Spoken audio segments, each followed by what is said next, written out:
Au nom du Père et du Fils et du Saint-Esprit. Amen. Chers frères et sœurs, vous tous qui nous suivez de partout le monde, sur la chaîne YouTube des eudistes de la province d'Afrique, à vous, grâce et paix de la part de notre Seigneur Jésus-Christ. Dimanche prochain, 21 juillet 2024, nous célébrerons le 16e dimanche du temps ordinaire de l'année liturgique.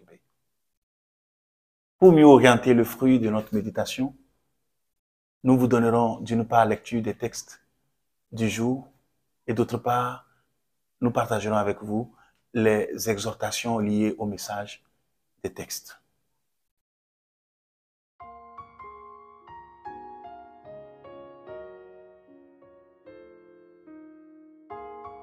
Lecture du livre du prophète Jérémie. Quel malheur pour vous, pasteurs! Vous laissez périr et vous dispersez les brebis de mon pâturage, oracle du Seigneur. C'est pourquoi ainsi parle le Seigneur, le Dieu d'Israël, contre les pasteurs qui conduisent mon peuple.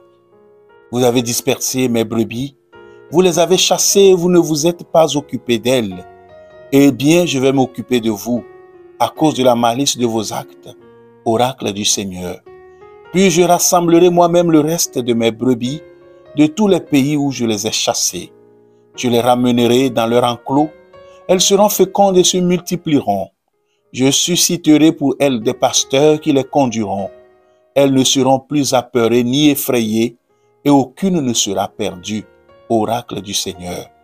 Voici venir des jours, oracle du Seigneur, où je susciterai pour David un germe juste.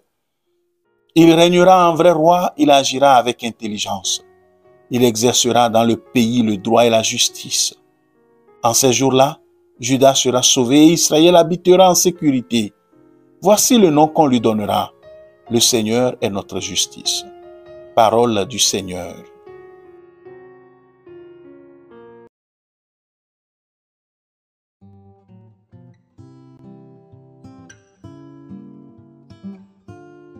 Psaume 22. Le Seigneur est mon berger, rien ne saurait me manquer. Le Seigneur est mon berger, je ne manque de rien.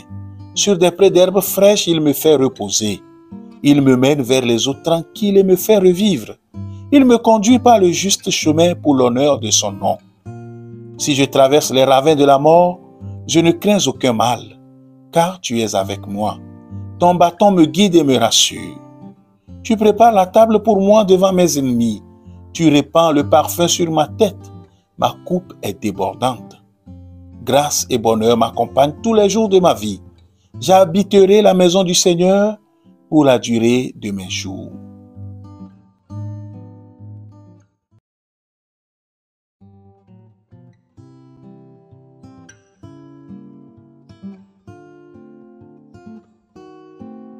Lecture de la lettre de Saint Paul apôtre aux Éphésiens.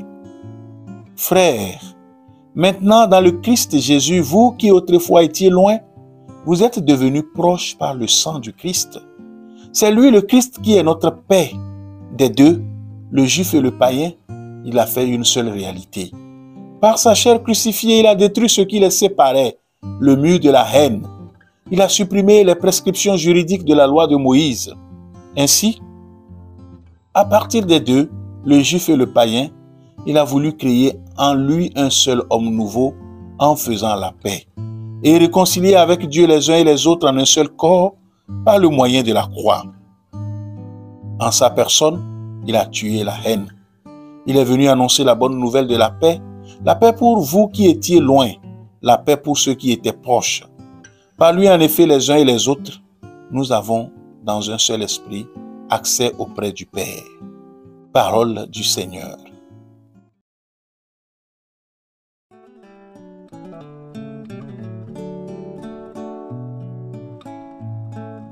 Lecture de l'Évangile de Jésus-Christ selon saint Marc. En ce temps-là, après leur première mission, les apôtres se réunirent auprès de Jésus et lui annoncèrent tout ce qu'ils avaient fait et enseigné. Il leur dit: « Venez à l'écart dans un endroit désert et reposez-vous un peu. » De fait, ceux qui arrivaient et ceux qui partaient étaient nombreux et l'on n'avait même pas le temps de manger. Alors ils partirent en barque pour un endroit désert à l'écart. Les gens les virent s'éloigner et beaucoup comprirent leur intention. Alors, à pied de toutes les villes, ils coururent là-bas et arrivèrent avant eux. En débarquant, Jésus vit une grande foule. Il fut saisi de compassion envers eux parce qu'ils étaient comme des brebis sans berger. Alors, il se mit à les enseigner longuement. Acclamons la parole de Dieu. Frères et sœurs, dans la première lecture que nous venons d'écouter, nous avons entendu la métaphore du berger. Une métaphore qui était familière au peuple du Moyen-Orient pour parler des rois. Et le sceptre royal était en fait une roulette. En Israël, cette image s'appliquait particulièrement bien à David, l'ancien berger. Et on continua à l'évoquer pour ses descendants. Un bon roi est celui qui, tel un berger, veille à la sécurité et à la prospérité de son troupeau, son peuple. Malheureusement, l'histoire de la royauté fut très mouvementée. Et s'il y eut quelques bons bergers, il y en eut beaucoup plus de mauvais. Le texte donc que nous venons d'écouter vise les derniers rois de Jérusalem au moment de l'exil à Babylone. Le texte dit, « Quel malheur pour vous, pasteurs! Vous laissez périr et vous dispersez les brebis de mon pâturage. » Mais Dieu veille, car en dernier ressort le vrai, le seul berger d'Israël, c'est Dieu lui-même. Le psalmiste le chante. « Le Seigneur est mon berger, je ne manque de rien. » Tel est le psaume que nous écouterons ce dimanche. Dès l'Ancien Testament donc, l'image du bon pasteur était devenue l'une des expressions de l'attente messianique. Le texte de Jérémie que nous lisons aujourd'hui se situe dans cette ligne. « Je rassemblerai moi-même le reste de mes brebis. Je susciterai pour elles des pasteurs qui les conduiront. Aucune ne sera perdue. » Oracle du Seigneur. Mais à l'heure où Jérémie parlait, plus grand monde ne croyait probablement aux belles promesses d'avenir. Le peuple était déjà en exil.